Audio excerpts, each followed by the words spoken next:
So today, I will be doing a first impression review of the newest product from Everbilena or EB, or EB Advanced, and it's the EB Matte 2-Way Cake Foundation. So this is what it looks like. And, so wala nang paligoy-ligoy, straight to the point na tayo today para hindi masyado mahaba yung video. Okay, tama na doon. Anyway, again, so this is the EB Matte 2-Way Cake Foundation, and I got myself the Matte Fair Oriental, and I think they have 3 shades. The one is light, I'm not really sure the names, but as I saw it sa drugstore, like sa Watson's, nung bumili ako nito, medyo may pagka-pink yung undertone niya, and they also have this like parang natural yata, yun yung pinaka-darkest, and this one is the one na medyo yellow yung undertone, which is what I want. And parang nasa medium siya. A little bit lighter, of course, than the natural, of course. And this has 9 grams of product, and it will last 36 months upon opening. So it says here that EB Matte 2-Way Cake is a 2-in-1 foundation that creates a weightless feel for a natural matte finish and provides full coverage that lasts all day. It can be applied wet or dry depending on desired effect. Perfect on-the-go touch-up, makeup setting, and spot coverage. So there you go. So even the packaging is parang medyo matte yung dating niya. So let's see here. Okay, so this is what it looks like. Very compact talaga siya. Para siyang kamukha nung dati nilang 2-Way Cake, I think, na pero yung white. I'm not really sure, hindi ko kasi ginamit yun ever. So there. At the back, this is what it looks like. May mga parang butas-butas siya here, and of course, about here, it's written yung name ng product and of course, the shade. Inside, so there's this huge mirror. So not bad na rin, diba? May mirror na siya, very easy. And then, okay, nalaglag na siya. May film, of course, to protect the product. And the sponge, here you go. Just like any other sponge. I'm not really sure if it's... So this is what it looks like. And so that is what Matte Fair Oriental is. Medyo, mukha siyang light, no? Pero, yellowish yung undertone niya eh. Kakulay ko naman siya, I think. I tried it eh. I tried to swatch the 3 shades, and this is what is close to my skin tone, although medyo may mga areas ako na dark as usual. Ang dami kong discoloration and ewan ko. Anyway, so I think I'm gonna try it using a damp sponge. I'm not gonna use this. I'm gonna use this one, this Nippon Pro Blend sponge. Sorry, nagdumang-luma na kasi to. Ayun, this is damp. Okay, this is damp. And the only thing I have on my face is moisturizer. So, nag-toner na ako and then nag-moisturizer. I also filled in my brows para naman hindi nakakahiya sa inyo. Other than that, wala na. I just have lip balm on my lips, of course. So, I'm not gonna use the sponge that's here kasi gusto ko siyang gamitin for like touch-ups, ganyan. Of course, this thing will dry naman diba? So, for touch-ups, ganyan. So, I'm just gonna use this one. I'm gonna, if kulang sa damp, I'm gonna dampen it up a little. Alright, so I'm back. Na-damp ko na yung sponge. Madamp ko kasi itong gamitin for, well, cheek tints. Better kasi siya. Alright, so, let's see. I'm gonna give you guys a swatch of of this one, ng dry. Nakakahinayang, no, kapag gagamit ka first time. But then again, it's needed. So, and I hope you can see, naka-natural lighting lang ako. Wala akong kahit na anong other ilaw dito. So, this is what Matte Fair Oriental looks like. I'm not really sure if you can see. Let's try again. Ayan. Close naman siya sa skin tone ko, I think. Yellowish nga, diba? Nakikita nyo. Okay, so i-blend na natin. And not bad, I think. Okay, so marami akong mga friends ngayon all over because it's the time of the month, so they're everywhere. Okay.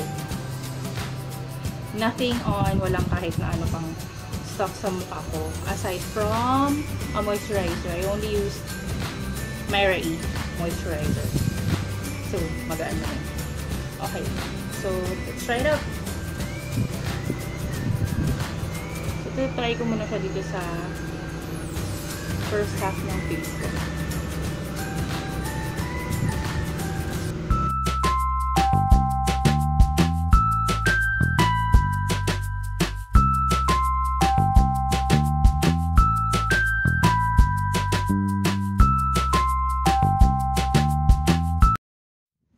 So, full coverage. Although maganda, actually, ang ganda ng coverage niya. Wala akong concealer and nakikita niyo yung difference. I hope you can see the difference nito. Ito wala eh. Oh, lalim na lalim. Okay, yun. I only had like 5 hours of sleep and gagala pa ako. Kasi may sale. Ayun. And this, ayan o. In fairness, hindi siya malagkit. Siyempre, hindi siya malagkit kasi, ano siya, powder siya eh. Pero as you can see, na-cover na niya yung dark part, diba? Tignan niyo yung difference here and here. Sobrang laki ng difference and diba? Kita niyo naman. Diba? Okay. So there.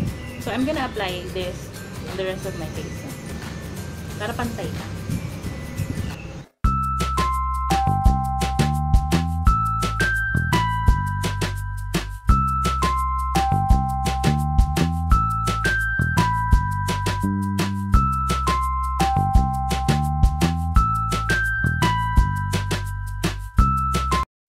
Apply ko na lahat all over my face. Well, of course, hindi mako-cover yung ilan dito. I tried. Iko-conceal ko na lang later. Kuya, taho pa mo. Gusto ko ng taho ko doon. Ayan. So, feeling niya, parang wala. Parang powder din. Walang matte. Yeah, it is. It is matte. So, wala. Matte talaga siya. Ayan o. So, na-cover naman niya. So, this is like, not really full coverage eh. Parang nasa medium din siya kasi may mga areas pa na hindi matakpan, of course, and mga, well, blemishes na hindi totally matakpan. Kaya, from light to medium coverage siya. And then, I think I'm gonna try to, well, even if sabi ko nga, wala naman, sobrang wala, light, wala talaga. Guys, yung feeling is parang wala ka nang nilagay. Pero may coverage. O, diba? So, I'm gonna use this powder brush. And, ito lang, ang medyo, hindi ko alam, siguro basang-basa lang yung sponge ko. Pero, kita nyo yan. Yan yung ayaw kong nangyayari sa powder ko. That's why normally I don't use it na pag alam kong hindi siya para talaga sa basa. Well, although sinabi naman na 2-way cake to, so pwede siyang wet and dry. Pero pag ganito kasi, more of, ang ginagamit ko lang na wet cake is yung ano, kukuryu. Yun kasi talaga, hindi naggaganito, parang hindi siya naggaganito. Ayan, hopefully matuyo. Although, parang tuyo na siya eh, pero parang tumigas na. Yun lang yung ayaw ko. Ayan. Na nagganyan siya. Hopefully matanggal naman siya, ma-even out siya kapag sa mga susunod na gamit. So I'm gonna use this and it's gonna set everything sa face ko for added coverage.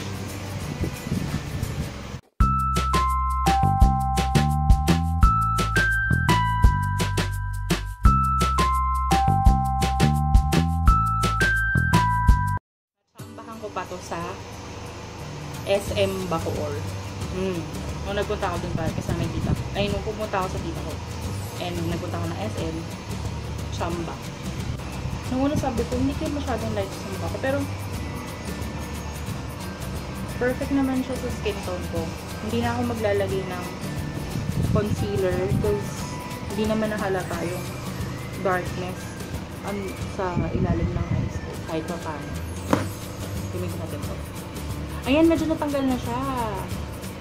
Very good. Sa ganito. Okay na rin. Tanggal na eh. I'm just gonna dab a little more concentrated here sa aking under eye to, you know, cover it up a little bit more. Ano naman siya? Buildable naman yung coverage. Okay, perfect. So, I'm just gonna finish the rest of my makeup and then I'll come back. See you! Okay. Alright guys, so I'm back with my entire makeup done. And I use these two for my eyeshadow. Sobrang, ito eyeshadow to. This one is from Pinky's collection. Mga single shadows nila. And this is for 70 pesos. And then I also use the LOL brow powder to contour my eyes. Yun. My eyes? No, my eyelids. Ano ba? Basta yun. Ginamit ko silang pang eyeshadow.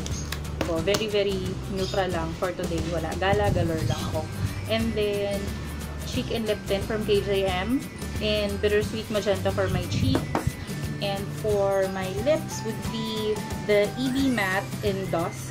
Also used Hairline Mascara. This is only for 95 pesos. Okay naman siya. Medyo lang matagal siyang matuyo. Medyo makalat siya. So, kailangan. Hooded yung eyes ko. So, pinapatayo ko muna siya mabuti bago ako magpikit-pikit dito.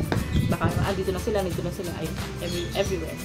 Right. So, it's already 11:15 in the morning. And I will get back to you guys for my final update na lang. And we'll see how this EB Matte Two-Way Cake Foundation will hold up with my super duper over oily skin.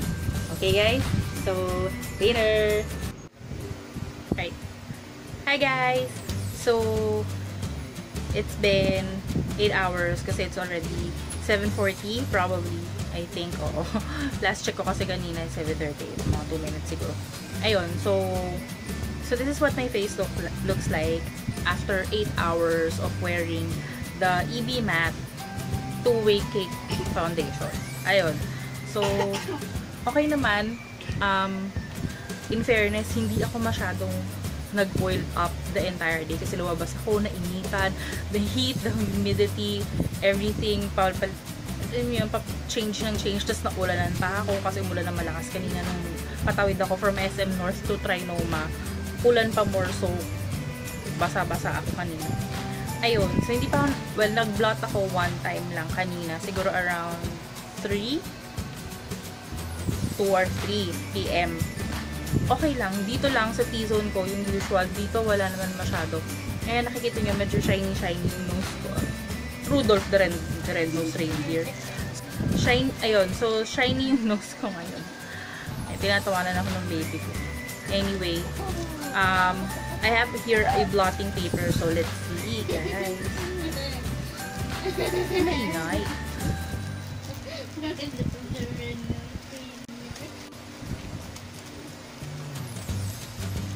Madami-dami na din, ayan. And actually, may transfer siya. Magta-transfer siya kasi hindi ko lang sure kung nakikita nyo. Pero, some of the foundations are already here. Ayan, nakikita ko from here. So, blot.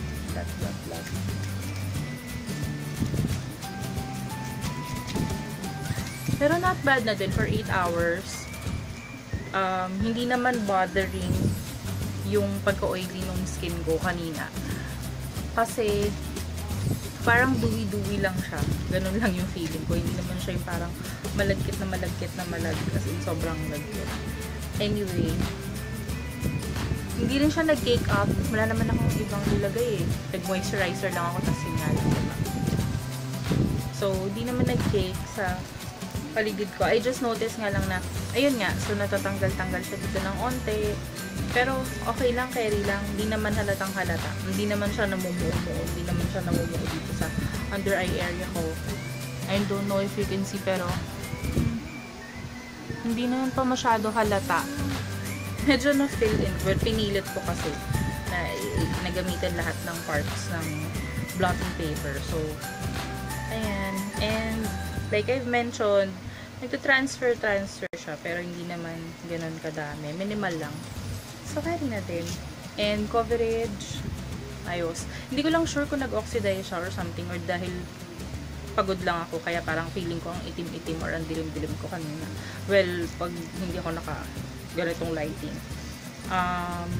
But so far, everything's good. I really like the product. Pero I'll probably wear it as a setting powder na lang than it alone. Or, well, yeah, maybe I can wear it alone. Na siguro hindi na yung binabasa. Probably yung, as in, yung usual lang, parang nagpo-face powder lang na gano'n. Kapag lalabas lang ng wala lang. Para lang may enough coverage. Para hindi naman nakikita na uneven yung skin tone ko. Para lang i-even out nga yung skin tone ko. Alright, so guys, that's it. So far, thumbs up sa akin itong EB Matte Two-Way Cake, and I'll probably buy it again. So, pag naubos na siya, medyo bago pa eh. Ayun. And I'm looking forward to other releases ng EB kasi ang dami pa nilang i-release na bago. So, I'm so looking forward to the new products from Everpinena. And, yun lang. So, thank you guys for watching. Bye!